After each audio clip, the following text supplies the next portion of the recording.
Smile smile smile. Hello अस्सलाम वालेकुम, बोनजोनो, कैसे हैं सब? जो भी मुझे देख रहे हैं, जो भी मुझे सुन रहे हैं, अल्लाह पाक आप सब लोग को खुश रखे जी। तो चले जी, चलते हैं टॉपिक की तरफ। आज का जो हमारा टॉपिक है वो है पेरेंटिंग एंड चाइल्ड केयर से रिलेटेड। आज हम लोग बात करेंगे पाकिस्तान में होने वाले एक बहुत बड़े बैड और सैड इंसिडेंट के बारे में। क्वाइशा नाम की टिकटॉकर लड़की हैं जिनके साथ कुछ लोगों ने बदतमीजी की, उन्हें हैरेस किया 14 अगस्त को मीनार पाकिस्तान पे। क्यों ये टॉपिक मैं डिस्कस करना चाहती हूँ और इसका क्या लिंक है पेरेंटिंग से, इस बारे में डिटेल से बात करेंगे। लेकिन इससे पहले मैं आप लोगों को बता दूं, आप हमें लाइव सेशंस के लिए ज्वाइन कर सकते हैं Facebook group food and tale by Tasha में। ये ग्रुप सिर्फ और सिर्फ फीमेल्स यानी कि बाजियों के लिए है, बाजे से दूर रहें। और आप हमें ज्वाइन कर सकते हैं इंस्टाग्राम पे, जहाँ पे हम लोग अपने पिक्चर्स एंड स्टोरीज शेयर करते हैं। तो चलिए जी टॉपिक की तरफ चलते हैं।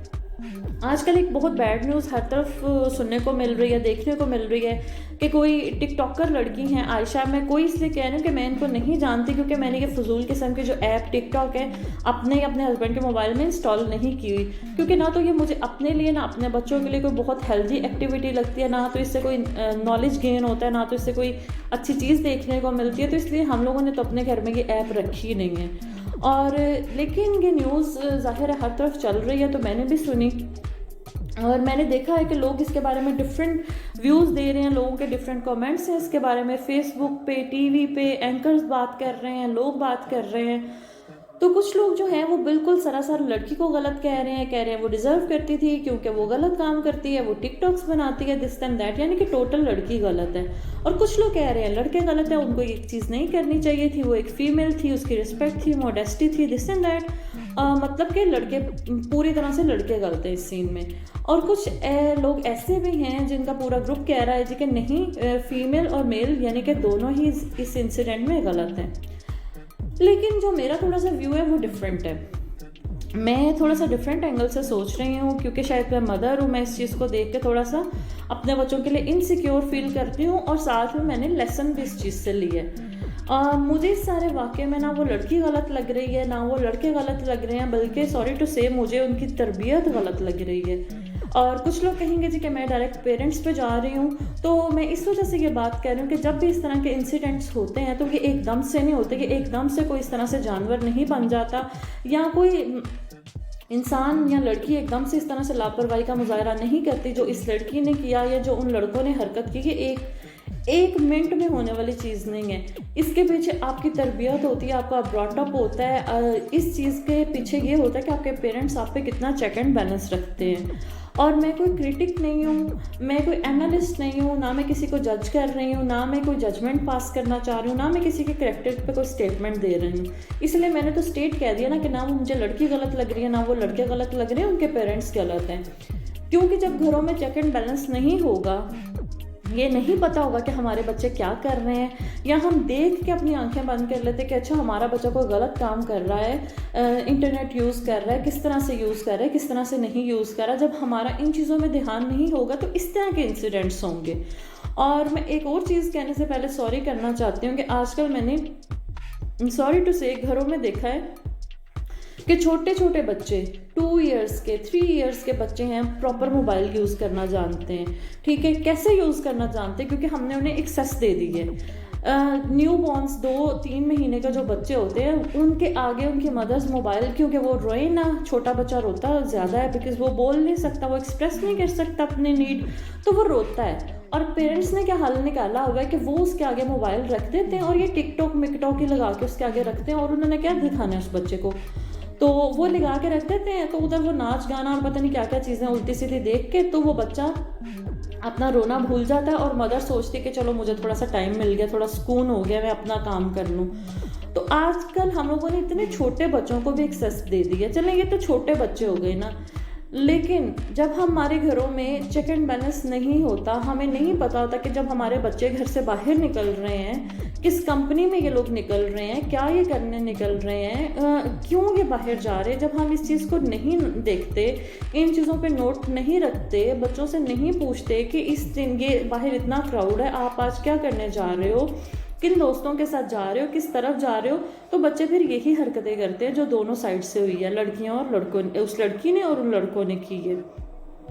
और बाकायदा देखा गया है कि वो जो लड़के थे वो उस लड़की को नोच रहे हैं, उन लोगों ने उसका जो ड्रेस था वो पूरी तरह से फाड़ दिया, उन लोगों ने उसको हर जगह टच किया। सॉरी टू से मुझे ये बातें नहीं कहनी चाहिए, लेकिन ये चीज़ हर एक ने देखी है।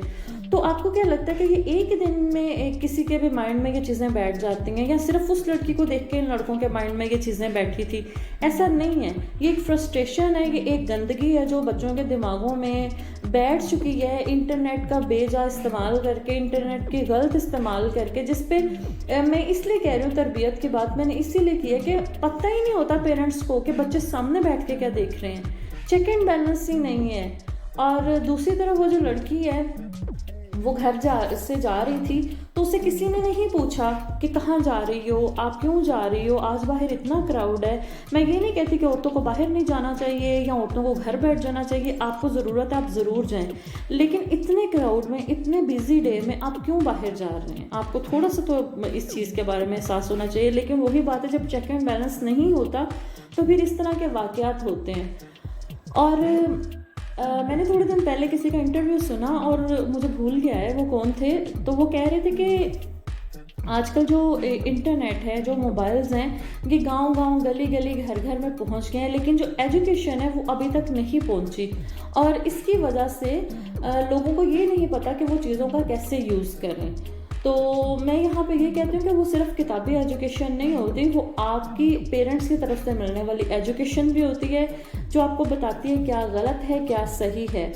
अब हम लोगों ने जो 2 ईयर्स से लेकर 10 ईयर्स तक पेरेंटिंग वाला स्टार्ट किया है, उसका पर्पज़ ये है कि हमारी सोसाइटी में, स्पेशली पाकिस्तान में, तो लाड इतने हैं और बच्चों की एक अजीब सी हम लोगों में चीज़ डेवलप हुई हुई है जी कि जब बच्चा 6 या 7 साल का होता है, वो उम्र होती है बच्चे को समझाने की। उससे पहले बच्चे को डांटो ना, बच्चे को कुछ कहो ना, बच्चे को रोक टोक ना करो, जो कि और इस चीज़ को कंपेयर किया जाता है पिछले टाइम से, कुछ ये 10, 15, 20 साल पहले से। पहले बच्चे इनोसेंट थे, बच्चों के पास इंटरनेट की एक्सेस नहीं थी, बच्चे इतने ओपन नहीं थे, बच्चों के हाथ में हर चीज़ नहीं थी, उनको नहीं पता होता था कि ये चीज़ कैसे है, वैसे है, अच्छा बुरा। एक टाइम आता था तो पता चलता था ये चीज़ अच्छी है, ये चीज़ ऐसे होती है, वैसे होती है। पर आज तो बच्चों को हर चीज़ टाइम से पहले पता है। इसका मतलब कि बच्चे बहुत शार्प हैं, बच्चों के पास हर चीज़ की एक्सेस है। तो अभी हमें बच्चों को इस टाइम के लिहाज से डील करना पड़ेगा। पहले जब हम बच्चे को 6 या 7 साल की उम्र में रोकते टोकते थे तो वो हमारी बात सुनता था, उस टाइम पे उस बच्चे की जो समझ थी वो डेवलप होने लगती थी। लेकिन अब बच्चे इतने ज़्यादा शार्प हैं कि अगर 1.5 ईयर या 2 ईयर्स का बच्चा मोबाइल ऑपरेट कर सकता है, वो ये देख सकता है कि कहाँ पे गेम है, कहाँ पे कॉल में लानी है, कहाँ पे, बच्चों को ये तक पता है कि YouTube कहाँ से ओपन होनी है। तो जिस बच्चे का ब्रेन इतना माशाल्लाह से एक्टिव है, इतना वर्किंग में है, तो वो बच्चा आपके समझाने पे, रोक टोक पे समझेगा, ज़रूर समझेगा। लेकिन पता नहीं हम लोग किस चीज़ का वेट करते हैं कि बच्चा इतना बड़ा हो जाए तो हम तब कहेंगे, बच्चा उतना बड़ा हो जाए तो हम तब कहेंगे, और फिर हम कंपैरिजन करते हैं आज के टाइम का पिछले टाइम से, जो कि बिल्कुल भी मैं कहती हूँ अच्छी चीज़ नहीं है। आप अपने बच्चों को फैसिलिटीज़ दें, आप अपने बच्चों को हर चीज़ दें, लेकिन उसका एक टाइम होता है। आपको पता होना चाहिए कि आपने अपने बच्चे को मोबाइल कब देना है, आपने अपने बच्चे को कितनी एक्सेस देनी है इंटरनेट की, आपको पता होना चाहिए कि आपका बच्चा इंटरनेट कैसे यूज़ कर रहा है। और 2 साल से आपको इस चीज़ के बारे में फोकस करना शुरू कर देना चाहिए। फिर आपका बच्चों का घर से बाहर आना जाना, हर चीज़ पे आपका चेक एंड बैलेंस होना चाहिए।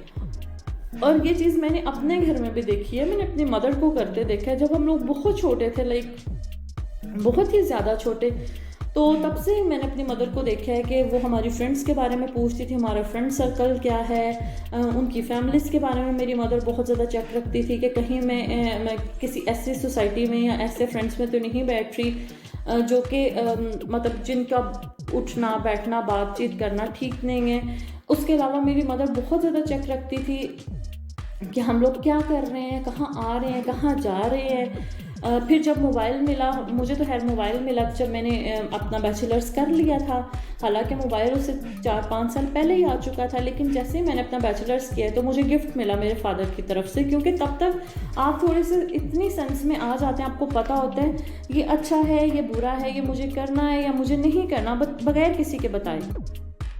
और ये बात बताने का मकसद सिर्फ ये है कि एक एज होती है, एक टाइम होता है जब बच्चों को आपको हर चीज़ की एक्सेस देनी चाहिए ताकि बच्चे को पता हो कि मैंने ये करना है या नहीं करना। और एक और जो बहुत ज़रूरी चीज़ है, मैंने 2 साल से 10 साल के बच्चों के बारे में क्यों ये सेशन स्टार्ट किया था, इसीलिए कि हमारे कुछ लोगों में बड़ी गलतफहमी फैली हुई है जी कि 7 साल का जो बच्चा होता है, 6 साल का होता है, उस टाइम वो बच्चा समझना या लर्न करना शुरू करता है। ऐसा कुछ भी नहीं है। साइंटिफिकली प्रूव है कि पहले जो 3000 दिन होते हैं बच्चे की लाइफ के, वो बहुत अहम होते हैं। उसमें बच्चा बहुत सारी चीज़ें सीखता और लर्न करता है, बहुत सारी चीज़ें ऑब्जर्व करता है। और हम लोग उस अपने बच्चों को कब जाके सिखाना शुरू करते हैं, जब उसकी जो ऑब्जर्वेशन है वो कंप्लीट हो चुकी होती है। वो आपके बिहेवियर्स, आपकी बातें देख चुका होता है, आपके एक्ट्स उसकी तरफ क्या होते हैं, आपका बिहेवियर उसके साथ क्या होता है, आपके जो बैलेंस हैं, चेक एंड बैलेंस है, उनको वो ऑब्जर्व कर चुका होता है। और वो देखता है कि आप उसके ऊपर इतना ज़्यादा चेक एंड बैलेंस नहीं रख रहे हैं। और फिर जब आप 7 साल की उम्र में जाके बच्चे को हैंडल करना शुरू करते हैं तो फिर आपको बच्चे के साथ मार कुटाई करनी पड़ती है। आप मारते हैं उसको, पीटते हैं उसको, और फिर आगे से रिएक्शन वो होता है जो आप सोच भी नहीं सकते। बच्चा आगे से बदतमीज़ी करता है, बच्चा आगे से बात नहीं मानता, वो खुद को बहुत बड़ा फील कर रहा होता है और वो अपनी इंसल्ट फील करता है कि मुझे मारा गया है। तो सबसे बेस्ट टाइम जो है वो ये है कि बच्चे को 2 साल से हैंडल करना शुरू करें, उसे अच्छी बुरी चीज़ के बारे में बताना शुरू करें। अब 2 साल के बच्चे को आप मोबाइल दे सकते हैं या स्क्रीन के सामने बिठा सकते हैं, लेकिन उसका एक टाइम होता है। लाइक बच्चा ये ना फील करे कि मेरे पास इस चीज़ की एक्सेस नहीं है, और बच्चा इतना भी फ्रीडम फील ना करे कि वो जब चाहे आपका मोबाइल पकड़ के उसको यूज़ करे। ये भी बात सच है कि बच्चे कार्टून से, बच्चे इस तरह की चीज़ों से बहुत ज़्यादा लर्निंग करते हैं, छोटे छोटे जुमले बोलना शुरू करते हैं, नए वर्ड सीखते हैं, लेकिन उसकी भी कोई लिमिट होती है, उसका भी कोई तरीका होता है। अगर आपको 2 साल से ऊपर के बच्चे को मोबाइल देना है, 2 साल से नीचे वाले को तो बिल्कुल नहीं दें। अगर 2 साल से ऊपर वाले बच्चे को भी देना है तो उसका एक टाइम टेबल रखते हैं, आधे घंटे से घंटा पूरे दिन में बच्चा मोबाइल यूज़ कर सकता है। आप उसकी लिमिट सेट कर दें, आप खुद देखेंगे कि विद इन अ मंथ वो बच्चा खुद ब खुद उस टाइम पीरियड का आदी हो जाएगा।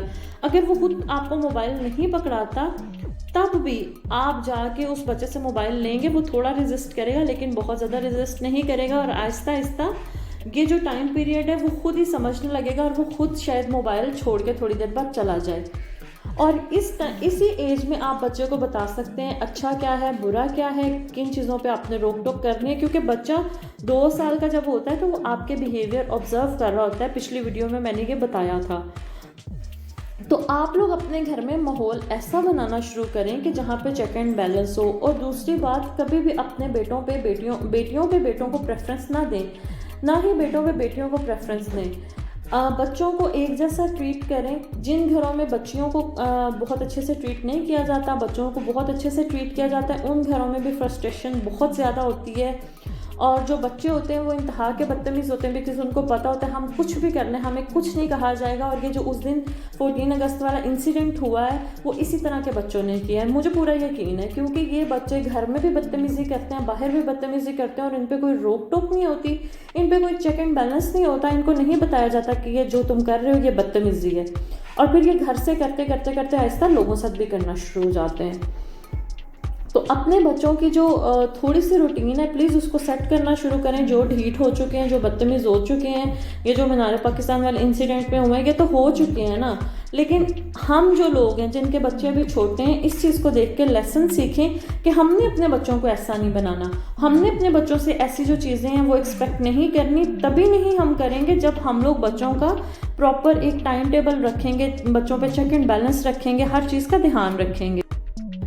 और जो लोग डिफ़िकल्टी फील करते हैं कि वो 2 साल के बच्चे को कैसे हैंडल करें, ऐसा कैसे पॉसिबल है कि 2 साल के बच्चा लर्निंग करना शुरू करता है, ऐसा कैसे पॉसिबल है कि 2 साल का बच्चा बिहेवियर ऑब्जर्वेशन शुरू करता है, और ऐसा कैसे पॉसिबल है कि हम 2 साल के बच्चे को अपनी मर्ज़ी से लेके चल सकते हैं। अगर आपको माइंड में कोई भी इस तरह का क्वेश्चन है या कोई भी डिफ़िकल्टी आप फील करते हैं तो आप हमारी वीडियोज़ वॉच करें, इसमें आपको काफ़ी हेल्प मिलेगी कि आपने अपने बच्चे का टाइम टेबल कैसे सेट करना है, रूटीन कैसे सेट करनी है, जो सारी चीज़ें बच्चे का बिहेवियर है उसको आपने अपने मुताबिक कैसे ढालना है, और आपने घर में जो चेक एंड बैलेंस है उसको कैसे मेंटेन रखना है।